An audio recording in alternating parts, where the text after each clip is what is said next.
Oi, gente! Oi, gente! Tudo bem com você? Provavelmente se tu chegou nesse vídeo é porque tu já trabalha com amamentação e o sonho de fazer a transição do hospital para o consultório em lactação já deve ter acontecido em algum momento aí no teu coração.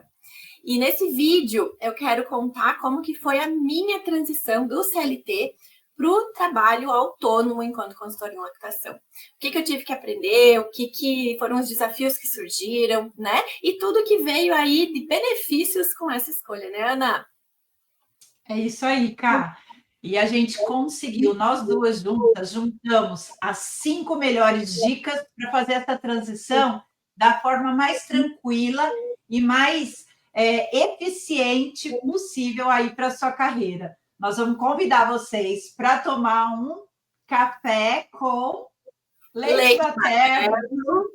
com a gente e conversar um pouquinho de forma bem, né, gostosa sobre esse assunto, né, que eu conversei com a Ana, né, nos bastidores, o quanto a gente percebe que é um caminho que muitas consultoras acabam entrando, né, na consultoria de amamentação como, de fato, uma profissão, né?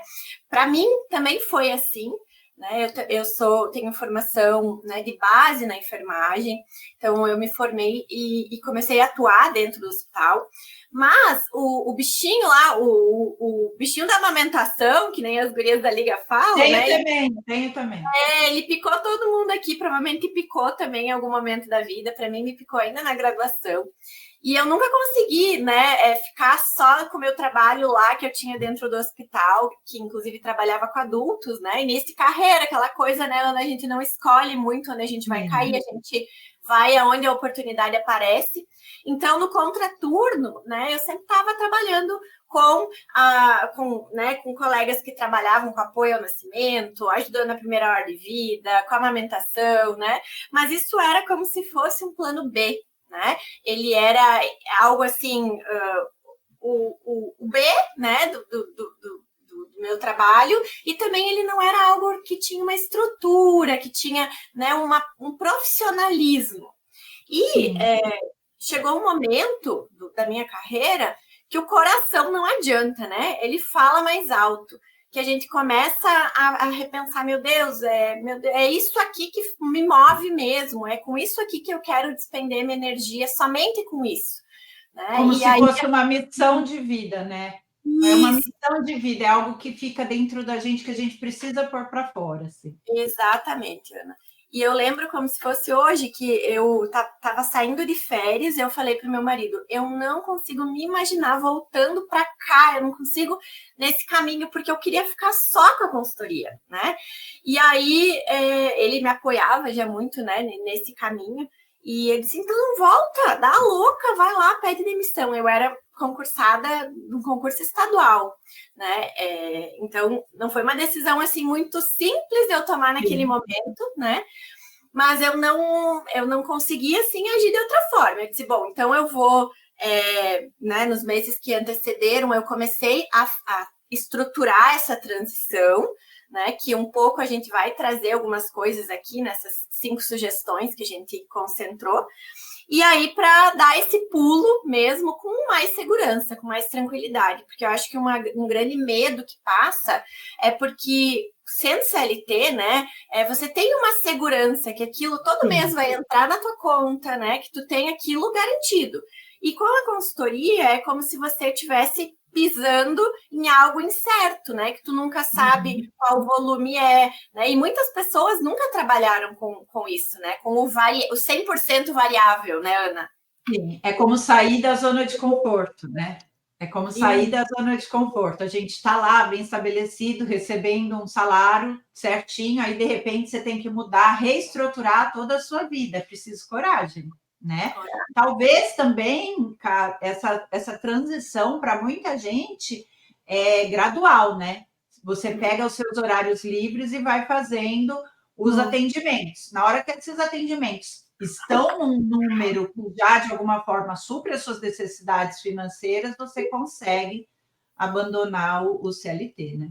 Isso aí. Até porque, se a gente vai esperar o momento ideal para fazer isso, a gente, né, nunca vai fazer, talvez, né? Então, a gente procurou também trazer nesse vídeo algumas sugestões que sejam o mínimo viável para te fazer essa transição, né? Porque, assim, para muitas pessoas vai ser impossível tu fazer a transição, com tudo 100%, tudo que a profissão pede, né? Não, você vai tendo aquilo que é estruturante, que é as pernas da mesa, e depois você vai recheando com aquelas coisas que vão vindo, né, de forma secundária com o processo, né? Mas é bem importante que para a transição você tenha essa tranquilidade, né? A nossa profissão, ela é uma profissão que pede muito da gente que a gente esteja bem, né? A gente cuida de pessoas e pessoas num período de muita vulnerabilidade, né? Pós-parto, né, Ana? Então, assim, não adianta estar totalmente tensa, porque aquilo, de repente, tu nem vai conseguir captar clientes, né? Porque tu tá pressionada, tu tá na tensão que tem que fazer aquilo acontecer. Então, é preventivo, né? É tu olhar para isso antes de tomar a decisão, de fato, de ir lá e pedir demissão, né? E a gente conversa muito entre nós, né? O tanto que isso, de alguma forma, a gente chega na casa da pessoa ou a pessoa chega no nosso atendimento, o quanto que a gente doa a nossa energia, né? Porque, que nem você falou, são pessoas que estão em situação de vulnerabilidade, então elas estão frágeis, elas estão precisando dessa nossa energia que a gente transmita para elas, né? E na hora que a gente acaba o atendimento, parece que a gente está meio que esvaziada de energia, assim, e precisa se recarregar para dar conta de ir para o próximo. Exatamente, é bem isso. Então, é um cuidado com a gente, né, primeiro, para depois a gente ter bagagem, né, e condições de cuidar o outro. E aí, gente, a primeira coisa, né, que a gente gostaria de trazer para vocês é que não tem como pensar em olhar para os outros setores, né? Ter cliente suficiente para mim fazer a transição, né? Ter formulário, ter tudo organizado da parte de gestão, se a gente não tiver o número 1, né? Que é o estudo das bases da consultoria de lactação. Então, para você ter segurança, você precisa ter estudado, você tem que saber, né? E por que isso é tão importante? Porque a família está te contratando para você trazer os direcionamentos e você tem que passar essa segurança para ela, né? Que você tem informações, né, corretas, né, baseadas em evidências atualizadas, mais de uma opção para ela escolher o melhor caminho para ela, né? Então, assim, para você ter agenda cheia, o teu plantio começa na consultoria de agora, nessa que tu vai fazer, sabe? E quando a gente está começando e a gente quer encher para poder fazer a transição, tu tem que mostrar segurança durante o teu atendimento, né? Exatamente. Porque mesmo que a gente tente não transmitir uma insegurança em algo que é perguntado para nós, se lá dentro a gente não tem essa segurança, a paciente vai perceber, querendo ou não, por mais que a gente tente, né, jogar de alguma forma, assim, mudar de assunto, falar outra coisa, dá para perceber quando a gente demonstra real segurança no conhecimento e quando demonstra uma enrolação ali. Amiga, você ficou muda.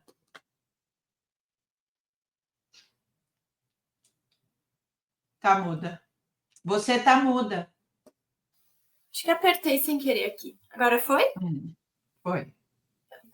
É isso aí mesmo, gente. Então, assim, tem que focar mesmo em ter segurança daquilo que você está falando. Segurança, como é que eu faço para ter segurança, Ana? Me explica como é que é, né?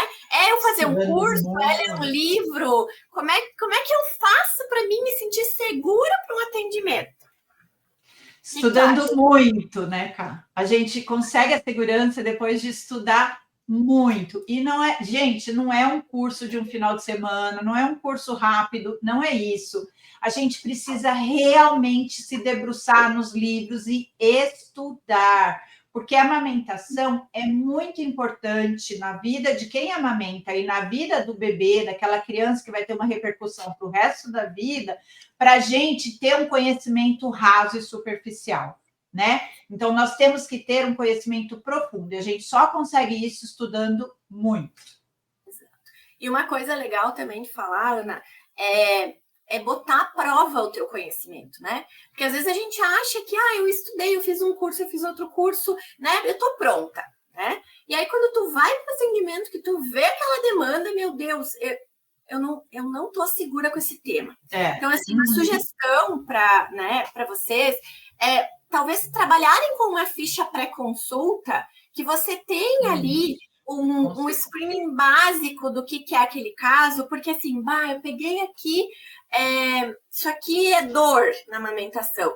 Eu vou revisar esse tema antes de eu ir para o atendimento, né? Porque isso vai te fortalecer. Se você viu esse tema há muito tempo, tu refresca a memória, ou então tu pode, né, discutir com uma colega, ou então até alinhar com o paciente. Olha, esse caso, nesse momento, eu vou te indicar uma colega, porque ela tem mais caminhada nesse assunto que eu. Então, assim, isso também é estudar, né? Estudar no dia a dia, estudar antes de você ir, né? Para você, em primeiro lugar, mesmo que você não vá atender, que você não se sente pronta para atender aquela demanda, né? Às vezes está num nível de complexidade muito alto ou não compete mesmo a você. Tu está passando para a família o quanto você é responsável e ética, né? Então, isso é muito legal. Ou então, você vai estar se munindo de né, mais segurança para mim chegar lá e dar meu show, né?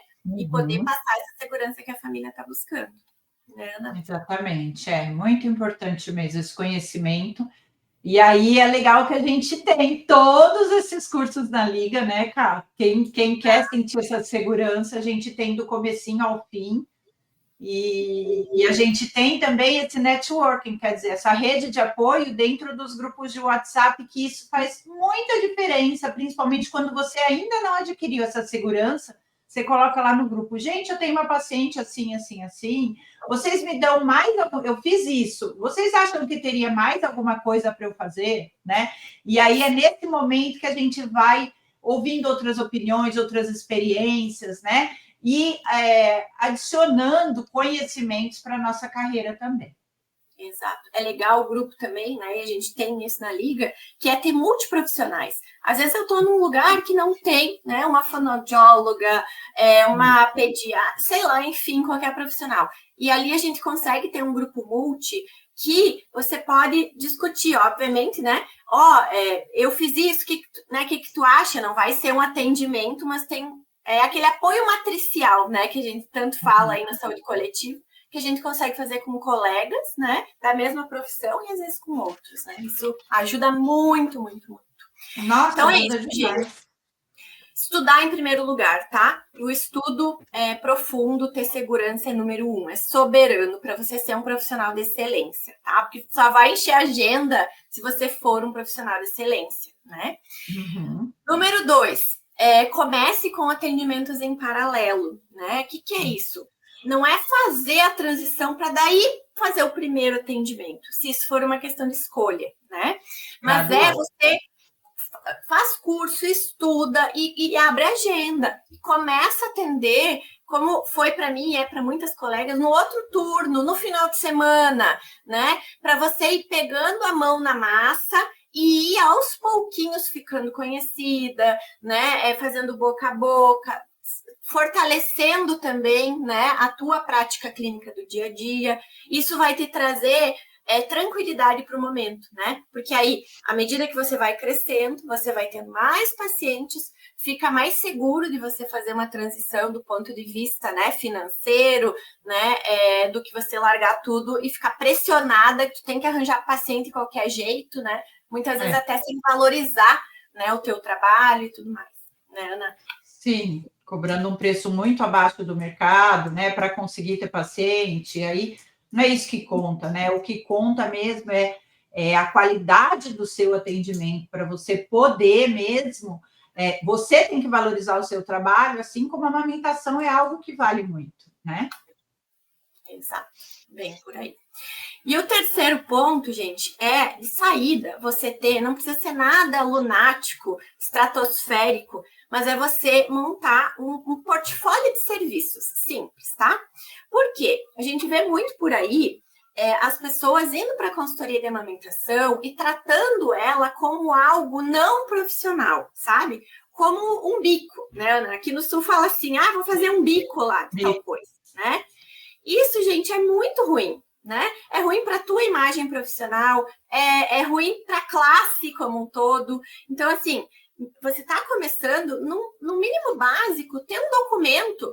Pode ser um documento que você fez ali no Canva, num programa gratuito, no PowerPoint, que você vai descrever a tua formação básica, né? Que tipos de serviços que você presta, onde que é o teu consultório, quais são tuas redes sociais, o contato, né? Não precisa ter valores, mas é como se fosse o cartão de visitas, né? Para quando você vai conversar com uma pessoa, você tenha algo para mostrar para ela, seja um possível parceiro, né? Ou seja aí uma gestante, uma família, né? E uma sugestão, hoje a gente fala muito em ter esse material digital, né? É muito difícil a gente hoje ter cartão, né? Como antigamente a gente ia. Eu lembro que quando eu comecei, eu tinha meu cartão, e daí eu ia nos consultórios, os médicos, os físicos, cartão, com folder, né? Hoje isso a gente quase não vê, né? Nosso mundo é muito mais aqui, a telinha. Então, fazer um material ali, porque aí tu encontrou, né? Alguém tá lá, dá um exemplo, né? Às vezes tá numa festa, aí tem uma gestante, ela é consultora de amamentação, e aí tu começa a conversar, me conta teu trabalho e tal. Tu pode conversar e dizer, se tu quiser, te mando meu contato, já te mando meu portfólio de serviços, né? Essa pessoa, ela já vai ter um outro olhar, né? Nossa, essa pessoa é preparada, essa pessoa é profissional, né? Então, tem experiência, então isso é bem básico. E um portfólio não é nada assim que você tem que gastar milhões, que você tem que contratar. Você mesmo pode fazer, né, Ana? Do seu jeitinho mesmo, algo bem legal. Hoje dá para jogar ali também na internet e pedir, me traga sugestões de como eu posso, né, fazer isso. Então, algo objetivo, né, claro, e que vai trazer esse ar profissional aí para vocês no início também. O passo 4, quero colocar ele aqui na telinha, que daí eu e a Ana conseguimos, que a gente teve que fazer uma cola, né, gente? Porque não acho que a gente ia lembrar tudo de cabeça que nós fomos construindo. O passo 4 tem a ver com a construção de uma rede de parceria, né? Aqui a gente está falando de uma rede de parceria profissional mesmo, né? Por quê? O boca a boca, né, do cliente final, ele funciona muito, mas talvez levaria muito tempo para você conseguir aí suprir toda a tua agenda, né?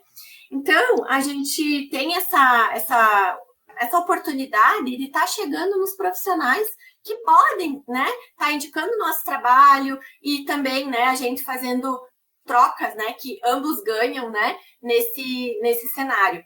Então, é assim, você conhecer aí na tua cidade, às vezes tem um grupo de gestante no hospital, e aí você poder ir, conhecer quem são as pessoas que estão à frente, a enfermeira da maternidade, às vezes tem os médicos que vão lá dar uma palestra, tem evento do Agosto Dourado no teu município, né? Procurar no próprio Google, né? Profissionais, fazer uma listinha, tentar fazer contato com essas pessoas.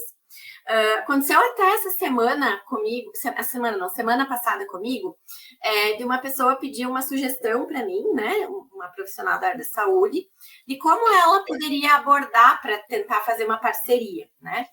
E eu acho que uma coisa bem importante da gente falar nesse sentido é que ninguém vai fazer parceria com ninguém sem antes conhecer você profissional. Então, não adianta chegar lá e dizer, eu queria fazer uma parceria contigo e tudo mais. Não. Primeiro, tu vai ter que mostrar quem você é, quais são teus valores, né? Como que é o teu trabalho na prática. E as vantagens dele estar fazendo uma parceria com você, né? O que eu vou ganhar com isso, assim, no sentido nem que seja de um melhor atendimento para as gestantes, para as lactantes, né? No que vai acrescentar, né? O que você vai trazer de novo, de diferente. Exato. E aqui a gente pode falar muito sobre isso, né, Ana?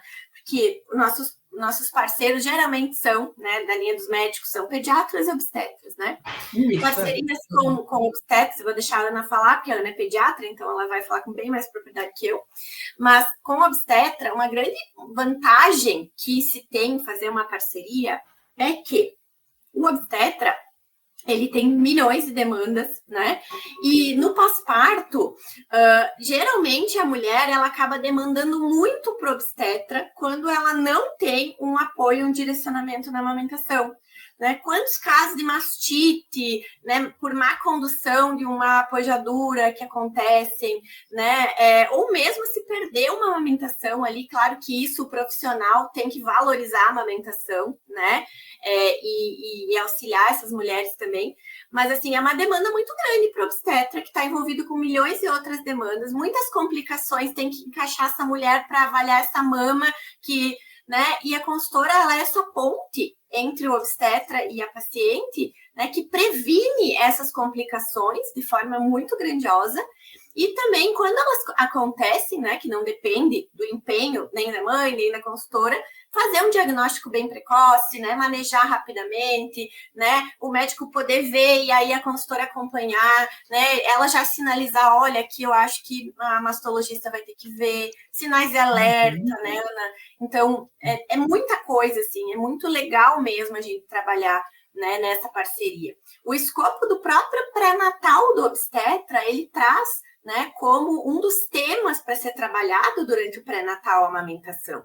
Então, existem consultoras que trabalham em parceria com o obstetra, fazendo uma das consultas do pré-natal, passa lá com o obstetra, faz aqueles exames básicos ali que tem que ver o check-up e passa com a consultora, porque o foco daquela consulta naquele mês vai ser a amamentação, né? E aí depois, lá no pós-parto, a consultora pode, né, ter uma visita. Isso eu estou falando num caso de inclusão do trabalho da consultora dentro de um plano de atendimento do obstetra. Mas isso é um nível já bem, né, mais evoluído, vamos dizer assim. Mas pode ser simplesmente aquela obstetra ter você como referência, né? Para quando ela precisar, ela poder estar indicando o teu trabalho. E assim, né, gente, elas vão indicar aquele profissional que ela perceber que é seguro, que é ético, que é resolutivo, né? Então, é muito nesse cenário, assim como é do pediatra também, né, Ana? Com outros focos, sim, né? Mas acho que tem muita vantagem para o pediatra também ter uma consultora parceira, né? Por mais que essas pessoas tenham tido algum contato com a amamentação, cara, é muito diferente da gente que tem essa missão, que tem esse amor pela amamentação, né? É um atendimento completamente diferente. Então, você falou uma coisa super importante aí, no pré-natal, é onde começa a amamentação, é onde precisa receber a informação para a amamentação correr bem no pós-parto, né? É completamente diferente a pessoa que recebeu a informação no pré-natal da pessoa que não recebeu os resultados da amamentação, né? E lembrar também que a gente pode ajudar em várias fases da amamentação, né? Não é só no pré-natal e no pós-parto. Tem o desmame, tem a volta ao trabalho, tem as intercorrências aí que acontecem. Mas falando ali do pediatra, eu acho que tem muito a ver com o que você falou também. Eu acho que tem muitos pediatras, por exemplo, aqueles que atendem só convênio, eles fazem consultas rápidas. A nossa consulta dura o quê? Em torno de 1h30, às vezes 2 horas. Como que a gente vai atender isso aí através do convênio, com o valor que o convênio paga, que é muito baixo, né? Além de elas não terem o amor que a gente tem, elas não têm esse tempo que a gente tem para direcionar exclusivamente para a amamentação. Imagina cada paciente que entra num atendimento de pediatria, você assistir uma mamada completa, que é o que precisa ser feito nesses casos, né? Sim. Realmente assistir do início ao fim.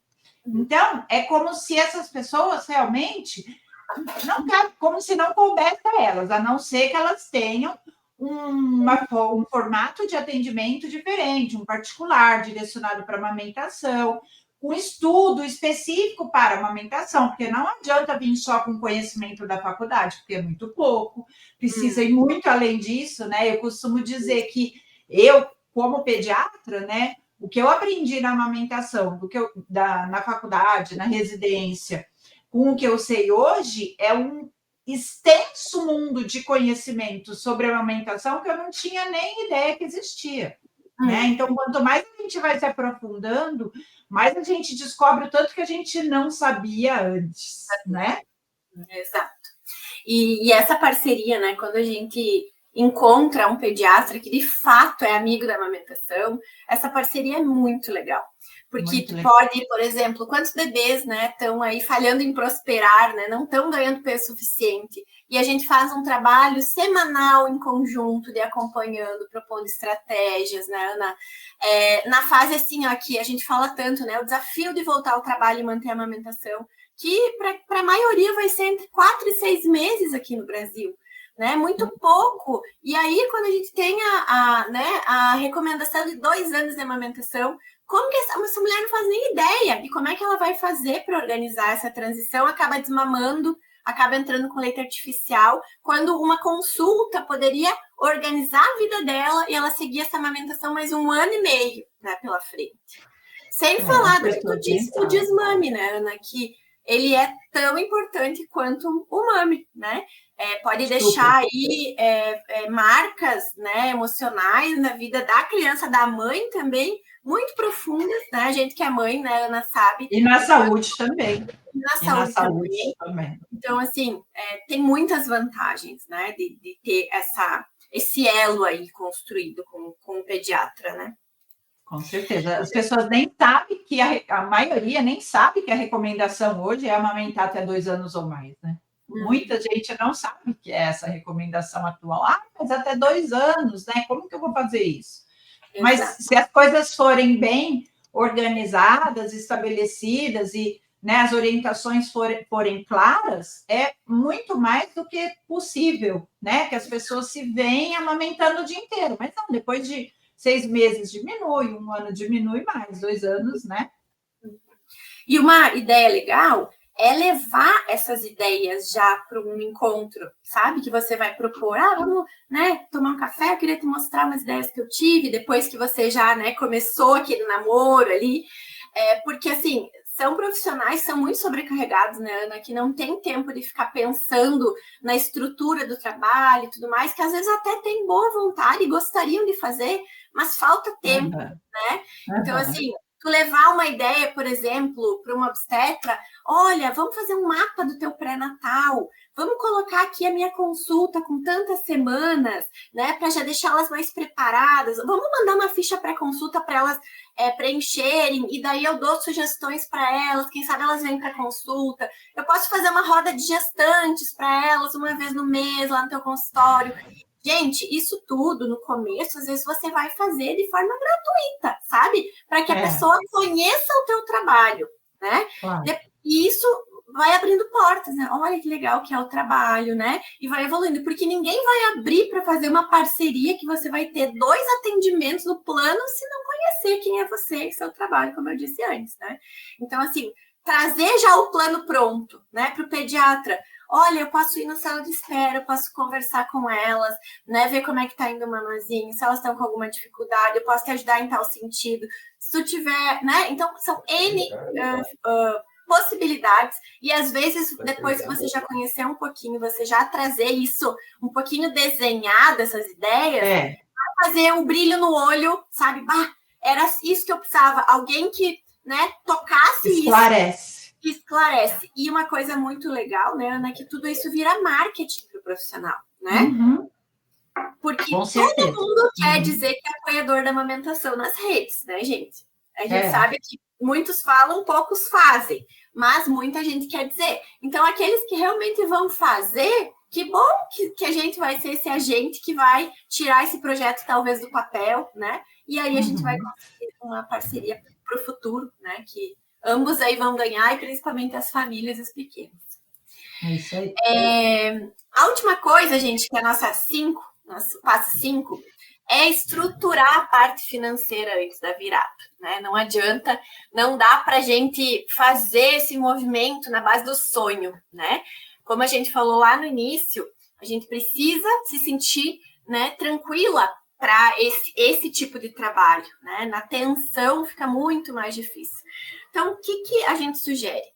Que você pense, né? Olhe lá para os seus ganhos, aquilo que você tem de custo fixo mensal, que você estruture para fazer essa transição, que você tenha aí, no mínimo, 3 meses daquele orçamento mensal guardado para o momento de você dizer assim, bom, aqui a minha agenda, ela já está com volume, né, legal, ela já paga minhas contas do mês, não está sobrando nem nada, Se eu sair agora, eu ainda tenho um respiro de 3 meses, mínimo, tá, gente? Isso é um respiro assim, ó, é uma máscara de oxigênio. Para quê? Para você ter essa tranquilidade para o início, sabe? Então, isso é uma coisa bem importante mesmo, sabe, de se fazer, né? Ir guardando e fazendo essa poupancinha, né? Vai trabalhando em paralelo, vai estruturando as parcerias, né? E vai caminhando. A gente tem que ter um objetivo claro, né? Tem aquela frase que se a gente não sabe para onde a gente está indo, qualquer lugar serve, né? Então, o meu objetivo é até o final do ano eu me desligar daqui e ficar só com o consultório, ok. Então, quanto que eu preciso ganhar por mês para isso? Como que é meu custo mensal fixo? É esse? Ok, então eu vou guardar mais 3 salários, né? Eu vou trabalhar aqui. Tem uma lista de tarefas e objetivos. Esse mês eu quero fazer 5 contatos, né? Essa semana eu vou fazer uma roda. Então, ter isso planejado, colocado no papel mesmo, né? Porque aquilo que não é colocado se perde, né? E ter esse objetivo bem claro. Porque muitas vezes na nossa região a gente precisa criar a demanda que a gente quer ter. Então, por exemplo, se na nossa região as pessoas não valorizam a amamentação, o primeiro passo que a gente tem que dar é em direção a mostrar para a população a importância da amamentação. E a partir daí as coisas vão se desenvolvendo, né, Cátia? Exatamente. Isso é uma verdade muito grande, né? Em alguns lugares vai ser criar demanda de valorizar a amamentação, outras vai ser, meu Deus, elas só me procuram quando já estão com um problema grandioso, eu quero que elas me procurem antes. Gente, não vai mudar de lá para cá, vai mudar daqui para lá, né?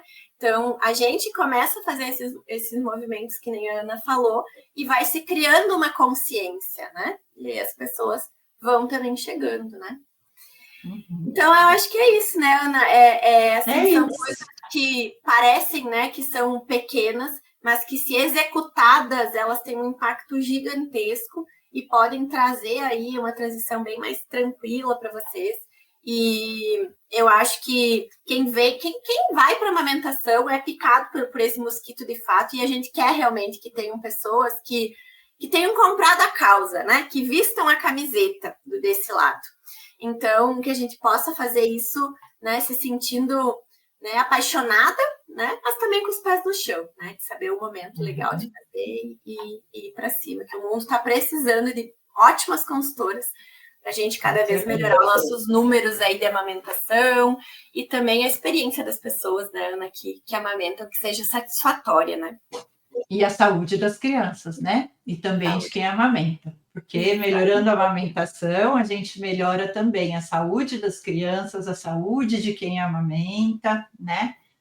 Eu amei ouvir sua história, foi muito bom, né? Muito legal, porque a gente, a Cá tem uma experiência de trabalho, ela tem umas parcerias que são realmente incríveis, e então ouvir a história dela é muito importante para todo mundo que está aí com essa meta de vida, né? Primeiro, eu acho também que é preciso muita coragem para sair da zona de conforto, né? Muito estudo, ter ali também um time para chamar de seu. Estamos abertas, de coração aberto, para receber quem tem interesse de entrar aí nessa jornada com a gente, com a Liga. E é isso, encarar isso aí mesmo, porque é uma profissão linda demais, que a gente ouve também de agradecimento, que a gente ouve também de gente, na hora que a gente vê aquela pessoa feliz, né, que conseguiu passar aí por desafios da amamentação, é muito gostoso. É isso aí. E o frio na barriga faz parte, né? Não adianta, a gente pode estar com todos os passos, né? A gente deu check em todos eles ali, né? Vai dar aquele friozinho na barriga na hora de tomar realmente a decisão, de ver que está concretizando, né? Mas quando a gente sabe que é uma missão, que é um chamado que a gente tem, né? Vai. E depois, né, as coisas vão ir acontecendo, vão, né, solidificando, ampliando cada vez mais. E é isso aí. E eu só consigo ter essas parcerias tão legais por causa das pessoas, né? As pessoas são tudo, gente. Se cerquem de pessoas que têm os mesmos valores que vocês, sabe? Que acreditem na causa realmente, né? Que vocês vão ver que vai fluir naturalmente, sabe? Parece que é um movimento que vai te levando mesmo. E é isso que a gente deseja, que vocês sejam felizes aí na nossa profissão. Acho que é isso. Obrigada, minha amiga. Um tchim-tchim. Obrigada, tchim-tchim. Até o próximo Café com Leite Mater. Isso aí. Se inscreve aqui, ó, gente, no nosso canal, que a gente está todo mês, toda semana, trazendo conteúdos novos. Ser um bate-papo aqui com conhecimento, mas também com bastante leveza, né? Porque já tem muita coisa, né, que é pesada nessa vida. Né, Ana? É isso Beijo, aí. gente! Tchau, tchau!